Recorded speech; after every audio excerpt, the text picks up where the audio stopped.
जय गुरुदेव। सतगुरु की महिमा अनंत, अनंत किया उपकार। लोचन अनंत उघाड़िया, अनंत दिखावन हार। लोचन अनंत उघाड़िया, अनंत दिखावन हार।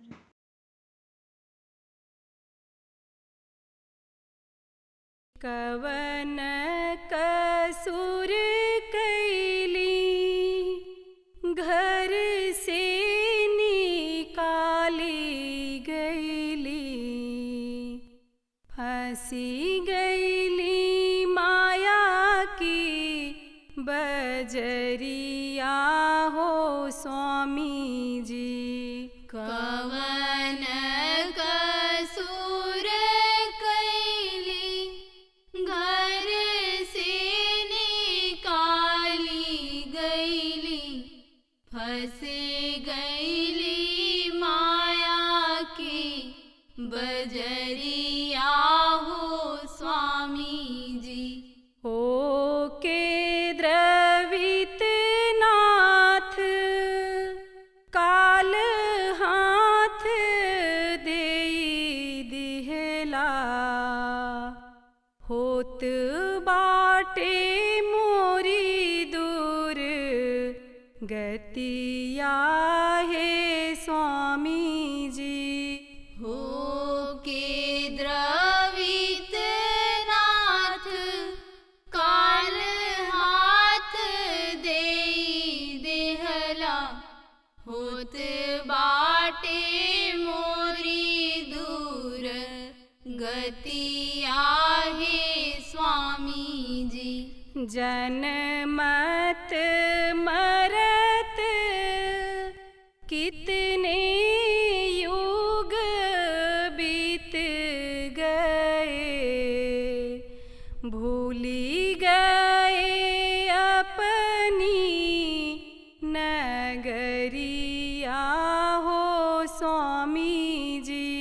जनमत मरत कितने युग बीत गए, भूल गए अपनी नगरिया हो स्वामी जी।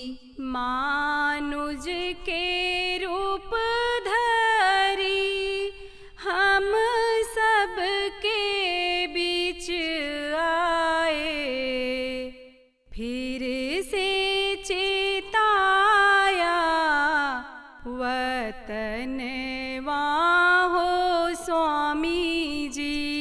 मानुज के रूप धरी हम सबके बीच आए, फिर से चेताया वतनवा हो स्वामी जी।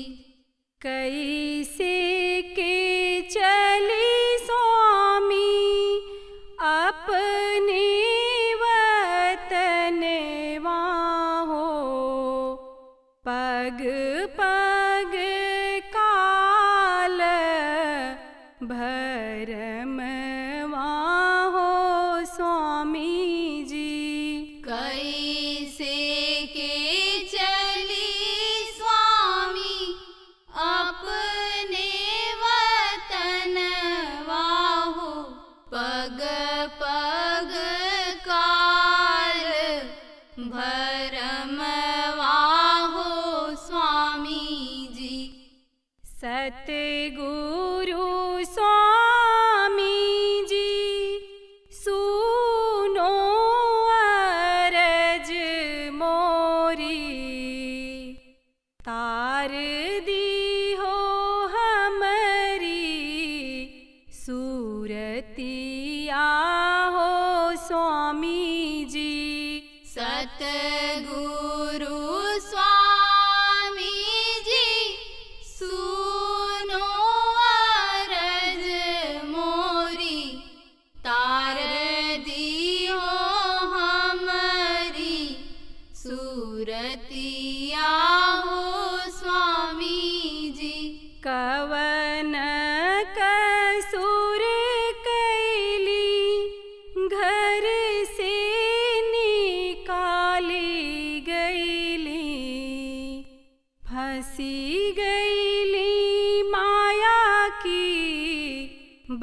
बजरिया हो स्वामी जी। कवन कसूर कैली घर से निकाली गईली, फंसी गईली माया की बजरिया हो स्वामी जी।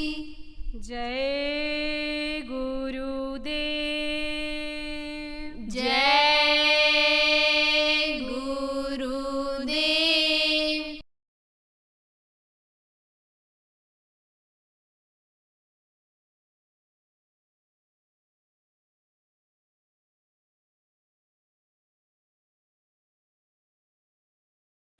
स्वामी वहाँ न जाइए जहाँ जन्म के ठौर, और हित अनहित जाने नहीं। और रखे तुलसीदास ने लिखा है इसको, कहा तुलसिया नाम। तो वो एक बार उधर गए थे, उस तरफ गुरु महाराज के तरफ जहाँ उनका जन्म था। तो जन्म की मान्यता तो दूसरी जगह किया भाई इस समय पर, तो हम भी कुछ नहीं कहते हैं, लेकिन पास में ही था। सच पूछो तो थोड़ी दूर पर ही हुआ था। तो एक बहुत बुढ़ा था, बहुत बुढ़ा था, बैठा था। तो अपने सत्संगी को बुलाया, जा रहे थे पैदल उधर। अरे सुनो सुनो सुनो, बैठ गए। कह बैठो। कहे कहाँ जा रहे हो? तो कहे जा रहे हैं वहाँ आश्रम पर बाबा जी का दर्शन करने। कहा हम बाबा जी का दर्शन? हमको जानते हैं, छोटे थे तब से जानते हैं। पौवा चराते थे, पौवा। पौवा जानते हो? पौवा मतलब पैर वाले जानवर, यानी गाय भैंस, ये पौवा कहलाते हैं उधर। तो कहा वो चराते थे। अब किसको क्या पता कि कौन संत हैं, क्या काम करते हैं। देखो बकरी चराया किसने? मोहम्मद साहब। गाय चराया किसने? कृष्ण भगवान ने। राम भगवान भी देखो सब काम करते रहे, मनुष्य का जो था वो भी सब करते रहे। तो उस समय पहचान में आए, काम उन्होंने जो किया उससे पहचान में आते हैं। नहीं तो हाथ पैर आँख कान महात्माओं का, संतों का मनुष्य जैसा ही रहता है। गुरु महाराज के पास रहने का मौका मिला, 40 साल रखा उन्होंने, शरण दिया, अपना सेवा लिया। तो गुरु महाराज बताते थे कि एक बार हम दादा गुरु के साथ जा रहे थे, दादा गुरु के साथ जा रहे तो एक जगह पेड़ के नीचे बैठ गए दादा गुरु, और हम लोग भी बैठ गए। कई लोग थे ये लोग, तो ये लोग भी बैठ गए। तो वहीं पर एक किसान खेत की जुताई कर रहे थे। गुरु महाराज उनको देखते रहे। फिर गुरु महाराज के मुँह से निकला, पूरे हैं पूरे। तो सब लोग तो पूरे नहीं समझ पाए, लेकिन ये चूंकि सत्संग सुनते रहते थे कि पूरे का मतलब जो पूर्ण गति पा गया हो, पहुंच गया हो वहाँ सब लोग तक, उसको पूरा कहते हैं, ये पूरे हैं। तो उसको समझ गया था वो, लेकिन उसके मन में शंका हो गई। जो गुरु महाराज के साथ में थे उनके मन में शंका हो गई कि पता करें चल कर के कि पूरे हैं कि अधूरे हैं कि क्या हैं। तो ये लोग बैठे ही थे, तब तक वो खेत की जुताई करना बंद कर दिए और हल को कंधे पर रखे और बैलों को लेकर के चले गए पास के गांव में। और दादा गुरुजी चल पड़े, उसी गांव से रास्ता था। तो उनमें से जो वो थे पता करने वाले, वो बगल हो गए और जिधर उनको जाते देखा उनके वहीं पहुंच गए दरवाजे में। देखते ही उन्होंने कहा, अरे तू मेरे पास क्यों आया है? क्यों आया है? क्यों? जा, जिनके साथ है वो पूरे हैं, वो पूरे हैं, उनको हुक्म है काम करने का, तो मेरे पास क्यों आया है? ऐसे होते हैं, पता नहीं चलता है कि कौन है क्या है, लेकिन वो अपनी पहचान बताते हैं। पहचान बताते हैं वो। जब वो याद दिलाते हैं, किसको याद दिलाते हैं? प्रभु को याद दिलाते हैं। किसको याद दिलाते हैं? इंसान को याद दिलाते हैं। इंसान के शरीर को याद नहीं दिलाते हैं। इंसान के अंदर में जो ये जीवात्मा बैठी हुई है, शरीर को चलाती है, उसको जब सुनाते हैं वहाँ का दास्तान, तब ये जीवात्मा के अंदर उस प्रभु से मिलने की इच्छा हो जाती है। इसीलिए सत्संग जितने भी संत आए, सब लोगों ने पहले सुनाया और सत्संग को महत्व दिया और सत्संग सुनने की लालसा पैदा किया, इच्छा पैदा किया। और उसके बाद में आप ये समझो फिर जब इच्छा बन गई, यानी किसकी प्रभु से मिलने की इच्छा बन गई, तब उन्होंने उनको रास्ता बताया है। आप तो बस पहुँचे और आपको नामदान मिल गया, तो आपने कीमत उसकी नहीं लगाई कि जैसे आप समझो कि एडवांस मजदूरी किसी को मिल जाए, पहले तनख्वाह दे दिया जाए, तब पता नहीं चलता है कि कितनी मेहनत के बाद तनख्वाह मिलता है, कितना देर पसीना बहाना पड़ेगा, खून पसीना ये करना पड़ेगा, तब यह मजदूरी मिलेगी। उसकी कीमत का पता नहीं चलता है। उधार ले आने को पता चलता है आदमी को। उधार का पैसा पानी की तरह से बह जाता है और फिर उधार लाता है, कर्जदार रह जाता है, कर्जे पर कर्जा तलता चला जाता है, तो पराधीन और बन जाता है। और सुखी रहता है? नहीं सुखी रहता है। तो कहते हैं ना कि सुख चाहे तो खेती करे, सुख चाहे तो खेती करे, और धन चाहे व्यापार, और ठाठ चाहे तो करे नौकरी, और ऋण चाहे दरबार। देखो किसान खेत की जुताई कर देता, बुआई कर देता, सिंचाई कर देता था। अब तो खाद पानी ज़्यादा लगानी पड़ती है, अब तो बीज शोध के डालना पड़ता है, अब तो अन्य समझो दवा छिड़कनी पड़ती है। लेकिन पहले ऐसा नहीं था। पहले के समय में यानी अन्न लोग जब उपजाते थे तो धरती का शुद्ध अन्न मिलता था, जल जो ऊपर से बरसता था उसका शुद्ध अन्न मिलता था। तब उसको जब लोग खाते थे, बगैर खाद और दवा वाला जब खाते थे अनाज को, तो इतनी बीमारियां नहीं रहती थी। ये बीमारियां क्यों बढ़ रही हैं? यह अन्न दूषित हो रहा है, यह अन्न समझ लो कि खराब होता जा रहा है। और अगर यही हालत रहा, जिस तरह से अगर जहरीला अन्न हो गया, जिसको स्लो पॉइजनिंग कहते हैं, स्लो पॉइजनिंग इसमें होती रही, तो आप ये समझ लो कि इन बच्चियों को, इन माताओं को हर रोटी दाल सब्जी के साथ साथ थाली में ही दवा रख करके देना पड़ जाएगा कि रोटी खाओ फिर दवाई खाओ, तब रोटी हजम होगी, नहीं तो हजम नहीं हो सकती है। वो अनाज का दोष लीवर कमज़ोर करेगा, किडनी कमज़ोर करेगा, आप समझो कि आंतों को कमज़ोर कर देगा, तो पहचाने वाली शक्ति खत्म हो जाएगी। तो कहते हैं सुख चाहे तो खेती करे, धन चाहे व्यापार, और ठाठ चाहे तो करे नौकरी, और ऋण चाहे दरबार। यानी अगर ठाठ चाहते हो तो नौकरी करो, सलाम बजाने वाले बहुत मिलेंगे आप। एक चौकीदार होता है, चौकीदार जब जाता है लाल पगड़ी बांध करके गांव में पुलिस विभाग का, तो उसको भी सलाम लोग करते हैं कि कभी ज़रूरत पड़ जाएगी तो हमारी मदद कर देगा, पता नहीं किस काम के लिए आया हो, तो उसको भी लोग सलाम करते हैं, ऊंची जगह पर बैठाते हैं। तो क्यों? क्योंकि वो हलकार है, वो समझो नौकर है, यानी अधिकारी के यहाँ नौकरी करता है, ठाठ है उसकी। और धन चाहे व्यापार, व्यापार में धन मिलता है, कितना मिल जाए, यानी ज़्यादा से ज़्यादा मिल जाए उसका, आप ये समझो उसमें ये कोई पता नहीं रहता है। अगर मान लो नहीं भी बेईमानी करता है, लेकिन ग्राहक अगर आ गए ज़्यादा, माल की बिक्री ज़्यादा हो गई, तो मुनाफा ही ज़्यादा हो जाता है। और नौकरी में तो बड़ी तनख्वाह मिलती है, उतना ही मिलेगा और उसमें ज़्यादा मिल जाएगा। तो कहा गया धन चाहे व्यापार अर्थात चाहे तो करे नौकरी और ऋण चाहे दरबार।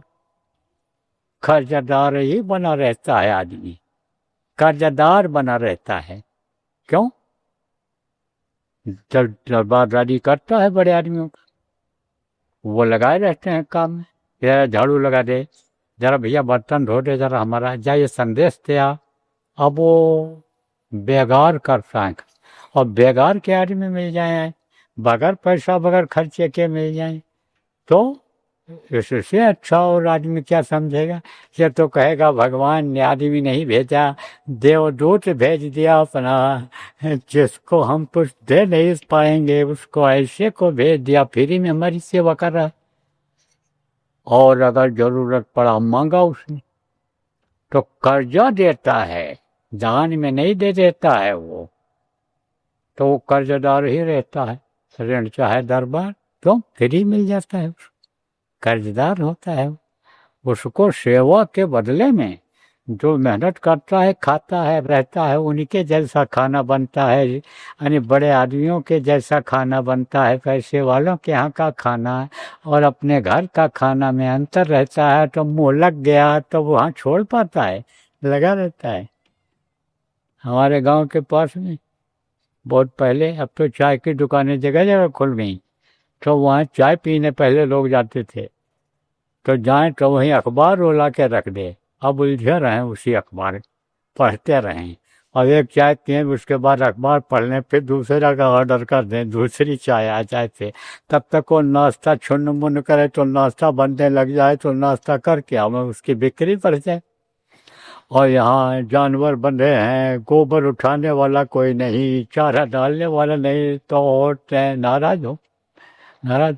लेकिन लत पड़ गई, आदत बन गई, चाय की चुस्के की आदत बन गई, तो वो ख़त्म होती है, जल्दी आदत ख़त्म नहीं होती है, तो वो वहीं पड़ा रहता है और कर्जदार रहता हमेशा। फ्री में मिल जाता है, जो काम करता है, मेहनत करता है, उसके बदले खाने का मिल गया और रहने के लिए जगह बढ़िया रहती है, बैठता है आराम से, बैठता है, तो वो वहीं रहता है। तो कहने का मतलब ये है कि मुफ्त में जब कोई चीज़ मिल जाती है तो समझ लो आप कि उसकी कदर नहीं होती है। तो इसलिए समझो आप प्रेमियों कि मेहनत कराते हैं संत, जब मेहनत करता है आदमी तब कोई चीज़ मिलती है। तो मोटी बात आप ये समझो कि आते हैं इस धरती पर, समझाते हैं, बताते हैं, खान पान चाल चलन सही कराते हैं और इच्छा पैदा करते हैं कि हम प्रभु के पास पहुंच जाएं, अपने घर पहुंच जाएं, प्रभु में लय हो जाएं। इच्छा पैदा होती है, जब इच्छा पैदा हो जाती है तब नामदान देते हैं, तब देते हैं। इतिहास बता रहा है, तवारीख बता रही है कि पहले के जो संत थे कई जन्म यानी एक जन्म के बाद तब नामदान देते थे। प्रथम जन्म गुरु भक्ति कर, दूसर जन्म में नाम, तीसर जन्म में मुक्ति पाद, चौथे में निधाम। पहले जन्म में आप पे समझो गुरु भक्ति कराते थे, दूसर जन्म में नाम, दूसरे जन्म में तब नाम देते थे, तीसर जन्म में मुक्ति पद, तीसरे जन्म में कहीं मुक्ति मोक्ष दिलाते थे, और चौथे में निज धाम। 4 जन्म लेना पड़ता था, तब अपने घर पहुंचाते थे, अपने यानी लोग पहुंचाते थे। गुरु महाराज जैसे संत छोड़ो थे जो ये कहा करते थे कि हम ये नहीं चाहते हैं कि जैसे बगीचा लगा करके कोई चला जाता है और उसका फल वो नहीं खाता है, फिर वो जब फलता है तो दूसरे लोग उसका फल खाते हैं, तो हम ये नहीं चाहते हैं कि तुम को फल तुरंत का तुरंत न मिल जाए, तो हम चाहते हैं कि तुम बगीचा भी लगाओ, फल भी खाओ। कहा करते थे कि हम ये नहीं चाहते हैं कि तुमको दोबारा जन्म लेना पड़े, क्योंकि तुम फंस सकते हो, अटक सकते हो। ये कोई जरूरी नहीं है कि तुम माया के वश में नहीं हो सकते हो, काल के चक्कर में नहीं आ सकते हो, तो फंस जाओगे, दूसरे योनियों में चला जाना पड़ेगा। इसलिए एक ही जन्म में तुम पार हो जाओ।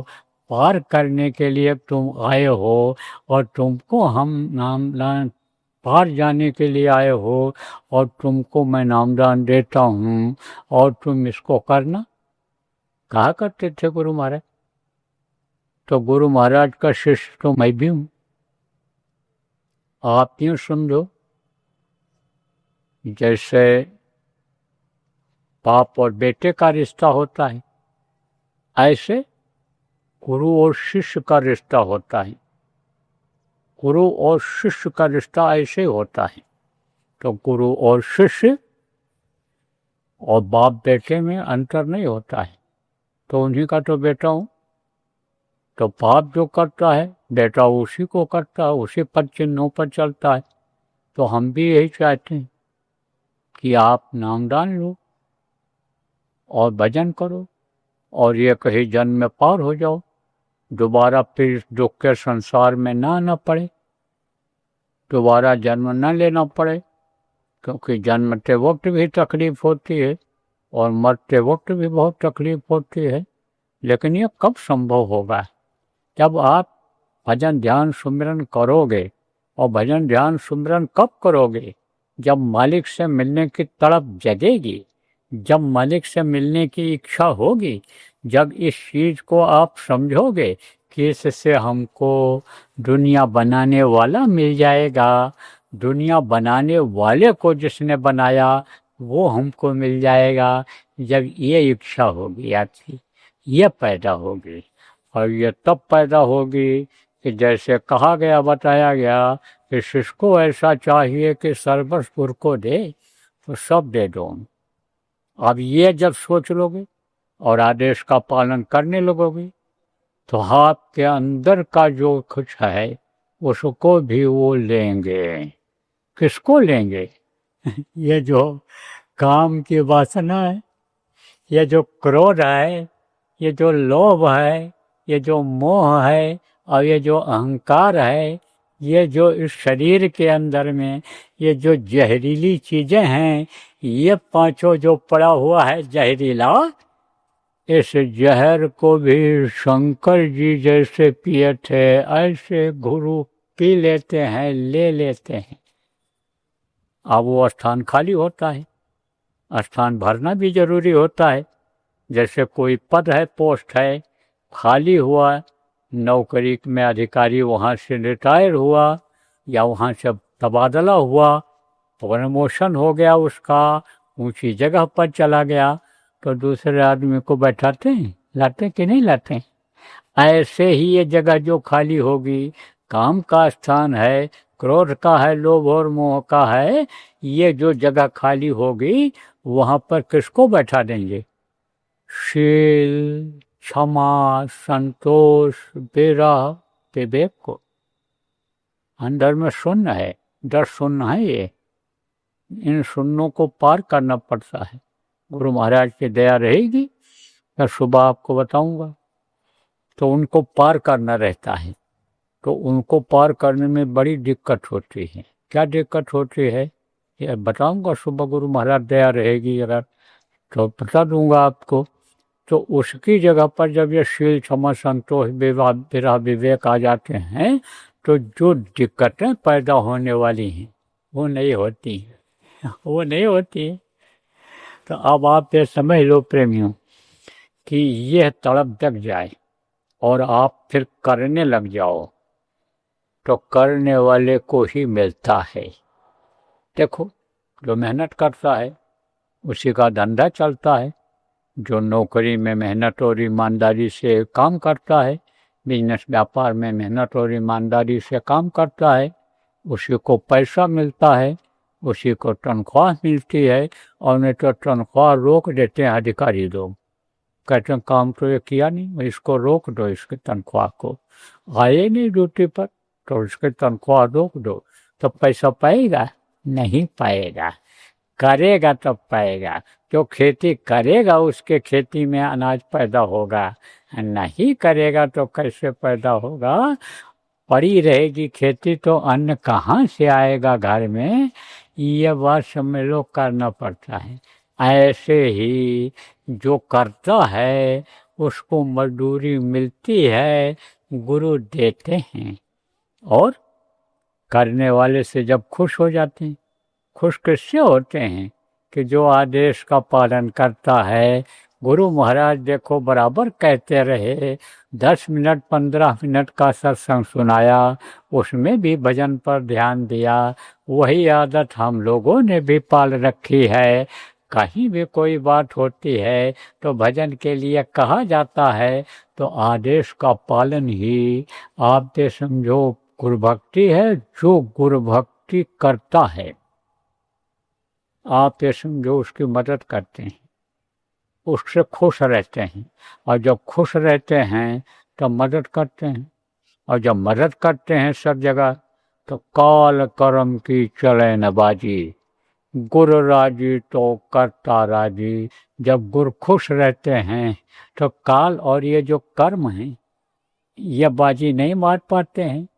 कर्मों की सजा फिर नहीं मिलती है, कर्म वो सब कट जाते हैं, और काल अपना दांव नहीं लगा पाता है। जब गुरु राजी रहते हैं तो इनको खुश करना है भारी, बड़ा मुश्किल होता है गुरु को खुश करना। लेकिन अगर आदेश का पालन करता रहे, जैसे मान लो किसी के पिता नाराज ही क्यों न हो, लेकिन नाराजगी के बावजूद भी अगर लग जाए सेवा में उनके, तो एक न एक दिन खुश ही हो जाते हैं, तब खुश हो जाएंगी। ऐसी बात नहीं है। अभी तो है नाराजगी, किसको नाराजगी है? हम तो कहते हैं हम ना, हमारे जैसे नालायकों की नाराजगी है उनसे, तो हम तो अपने ही मानते हैं, हम तो बहुत अधम हैं, हम तो मतलब गुरु महाराज के यानी समझो कि यानी कि करोड़ों गुना आप ये समझो कि जो कण होता है जमीन का, उससे यानी उसके जैसे हैं, अधम हैं। तो हम तो अपने को ही कहते हैं, अपने को ही कहते, नाराजगी है। और जो भजन नहीं करते, जो आदेश का पालन नहीं करते हैं, जो अपने कर्मों को सेवा के द्वारा काट कर नहीं काटते हैं, उनसे बेहद नाराजगी है। जो माया के पुजारी हैं, जो काल के पुजारी हैं, काल के बनाए हुए यानी समझो मान्यता दिए हुए देवों के पुजारी हैं, देवताओं के पुजारी हैं, आप ये समझो स्थान के पुजारी हैं, पेड़ पौधे के पुजारी हैं, जो पत्थर पानी के पुजारी हैं, वो समझ लो उनसे नाराजगी है। किसकी नाराजगी है? गुरु की नाराजगी है, क्योंकि वो अब यानी समझो आदेश का पालन नहीं कर पा रहे हैं। तो खुश होंगे, वो खुश होंगे। मान लो कोई नाला का ही बच्चा निकल गया, लेकिन अगर वो सुधर जाता है, सुबह का भूला शाम को घर वापस आ जाता है, तो उसकी भूल को माफ़ कर दिया जाता है। तो भूल की माफ़ी जल्दी कर देते हैं, गलती की माफ़ी जल्दी कर देते हैं। लेकिन आदमी को ये महसूस तो हो कि हम गलती कर रहे हैं। किसी को यही नहीं होता कि हम गलती कर रहे हैं, हम आदेश का पालन नहीं कर रहे हैं, ये महसूस होता है? नहीं महसूस होता है।